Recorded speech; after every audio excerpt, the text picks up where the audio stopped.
In this Pillars of Eternity 2 Deadfire build guide, we're going to take a look at the Ravager class, which is a mixture of Barbarian and Monk. I'll be providing information on attributes, weapons, armor, and most importantly, what abilities to take and how to use them. Please keep in mind that this is my Ravager build, and there are plenty of ways you can build this class, and this is not the only one. If you're new to Pillars of Eternity 2 or just love creating characters as much as I do, then this guide is for you. The Ravager class has extremely fast attacks that deal raw damage to all enemies around them via the Barbarian's Carnage ability. Monks gain increased damage, accuracy, and penetration with unarmed attacks, and we put that to good use in this build. In my testing with the Ravager, I found that fists outperform other weapons in nearly every scenario I faced, particularly if you are poorly geared. Bare fists for the win. Ravagers buff their action speed with swift strikes and then go to town pummeling away at their targets. They can use their wounds to interrupt targets, clear hostile effects, or simply let them pile up and deal extra burn damage because of it. The mantra of the Ravager is simply swing fast and hard and don't stop until everything is dead. They sacrifice defense for pure offense and are extremely fun to play. I chose no subclass Monk for a couple of reasons. First, Barbarians and Monks don't have a whole lot of survivability, and taking Hellwalker while tempting would make them even less so. Second, Shattered Pillar has only a maximum of 5 wounds, which really hurts the damage and intellect that you gain from turning wheel later in the game. You can take Nalpazka if you'd like though. They will perform incredibly because they gain wounds no matter what you do in combat as long as you are under the effects of a drug. I just didn't want to deal with the hassle. My choice for Barbarian was again no subclass. Berserker would fit perfectly here, but it deals damage to itself and you cannot see your own health, making it harder to manage, and we're already weak in the survivability department. I really wanted to play as a corpse eater and tried really hard to make it work, and you'll see me playing as such in the video footage of this build. However, you lose out a lot on the heal in about 50% of combat scenarios where you can't eat a corpse. And if you make a body explode on the last hit, even if it is wicked to look at, it destroys the corpse and you cannot consume it. Ravagers can use any weapon they like, however unarmed seem to perform much better than anything else I used when experimenting.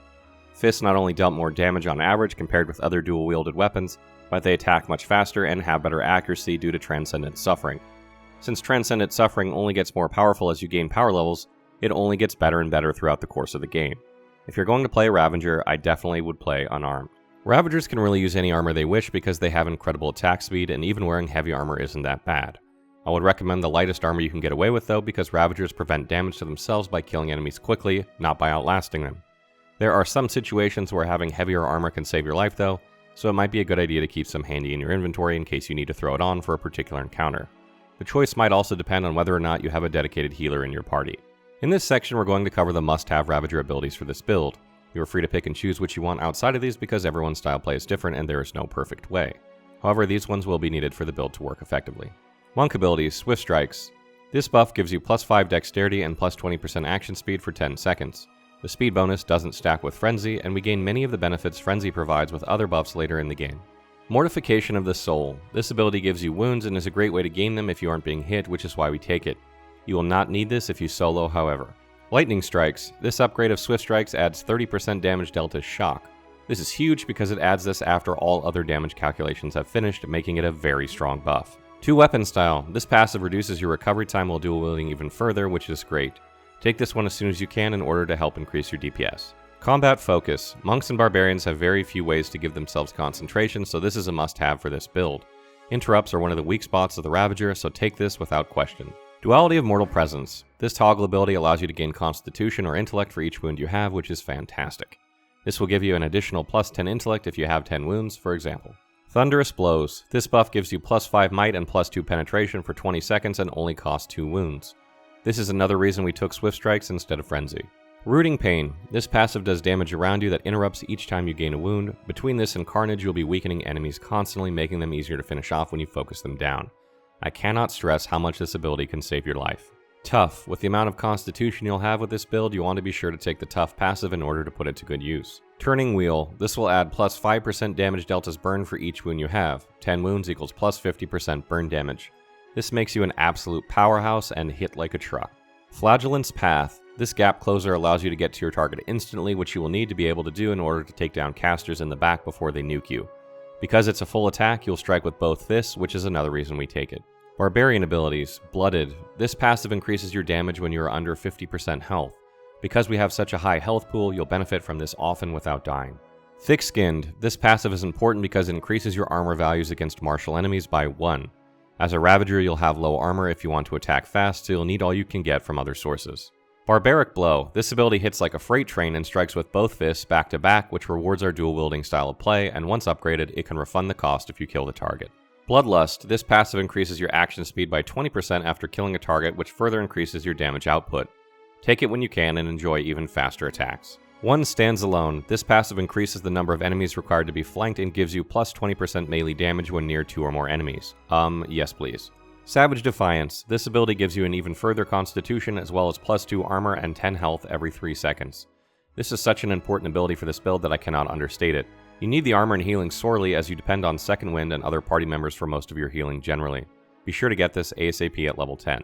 Unflinching. This is hands down one of the best passive abilities in the game and gives you resistance to Dexterity, Constitution, and Might afflictions for 1 ability point. This is essentially the racial bonuses of Coastal Amawa, Wood Elf, and Mountain Dwarf all rolled into 1 ability. Barbaric Smash. This version of Barbaric Blow refunds the cost of Rage if you kill the target, which you will badly need. Use it to kill a target that is weak and then do it again and again. Savage Courage. The upgraded form of Savage Defiance gives you concentration, which again is something Ravagers lack. Use this as soon as combat begins. Between it and combat focus, you will be protected from 2 interrupts, which isn't so bad. In this section, we'll cover attributes for the Ravager and explain a bit about each, why we need it, or why it's important. This Ravager build needs Constitution, Dexterity, Intellect, and Perception in order to do well. Might would be nice to have, but we don't put many points here because the damage upgrade is minimal, and this is an attribute-hungry build as it is. We dump Resolve in order to get all we need. Normally I wouldn't put Constitution near the top of the list for a non-tank build, but you really need a lot of health when combining these 2 classes. We have poor defenses and poor healing, meaning if we don't pump this attribute to some extent, we will often go down before we can kill more than 1 target. Get this up to 15 at least during character creation. Next up is Dexterity, and it's pretty much a toss-up between it and Constitution when it comes to which is more important. You want to attack quickly in order to kill targets fast and get as much carnage damage out as you can. I would make sure you have at least 15 Dexterity as well, and more if you can spare it.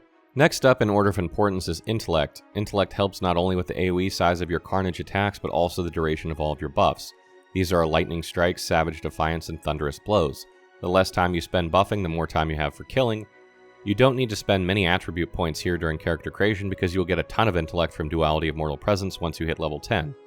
1 or 2 points is more than enough. Last we come to Perception, which is mildly important because we want to connect with our attacks. It is harder to hit when dual wielding, particularly early in the game, so we place a few points here just to increase our hit chance a little bit. You can get away with none here if you really want, but you might find you miss often early on or against high deflection enemies. You may want to put 5 or more if you plan to use Swift Flurry over Lightning Reflexes to help get your crits just a little more often. Final tips. As far as race goes, I'd recommend either Nature Godlike or Death Godlike. Nature Godlike will give you plus 2 power level while under the effects of Swift Strikes, which should be 99% of the time. Death Godlike does increase damage against enemies under 25% health, which is where we want to use Barbaric Smash to refund its cost, so there's some good synergy there. It also gives you plus 3 power level when you are under 25% health, which will happen often. These 2 are your best bet, or you can take Moon Godlike for a bit of extra healing. Stride is very important to this build because until you get your Gap Closer Flagellant's Path much later in the game, you'll have to run to the priority target manually. You don't want to be caught by enemies on the way and take disengagement attacks, so having faster movement really helps out. There are plenty of items that grant bonuses to this, or you can take the Long Stride passive. Barbarians and monks have almost no healing to speak of, and the Ravager will rely heavily on Second Wind because of this. You'll need to spend several points into athletics in order to make the most of this heal because you'll have a rather large health pool, and it will almost never top you off completely. Taking the Laborer background might not be a bad idea, but take one that at least gives you 1 athletics. As mentioned above, we don't use Frenzy for this build because the action speed bonus doesn't stack with Swift Strikes, it actually overrides it because it's a bit faster. You still gain the Might and Constitution bonuses, but we will get these from Savage Defiance and Thunderous Blows anyway. This frees up Rage to be used on Barbaric Blow and Savage Defiance, which you will really want. We also already have low deflection, and there is no sense in making it any lower. A note about Lightning Strikes and Swift Flurry. I decided to take Lightning Strikes here because it is more reliable, especially earlier on in the game when you have lower accuracy and are much less likely to crit. However, there is some synergy with Barbarian and Swift Flurry. For instance, Barbaric Blow gives plus 30% hit to crit chance and strikes twice if you dual wield, making it likely it will crit at least once when used. The passive Bloody Slaughter also increases your crit chance another 20% on near-death targets. If you decide to go with Swift Flurry, be sure to pick up Bloody Slaughter and Heartbeat Drumming, and look for gear that benefits from crits. Lastly, I didn't list every good ability in the abilities section above because there are just too many to count. This is a very ability point hungry build, and you will feel as though you never have enough ability points.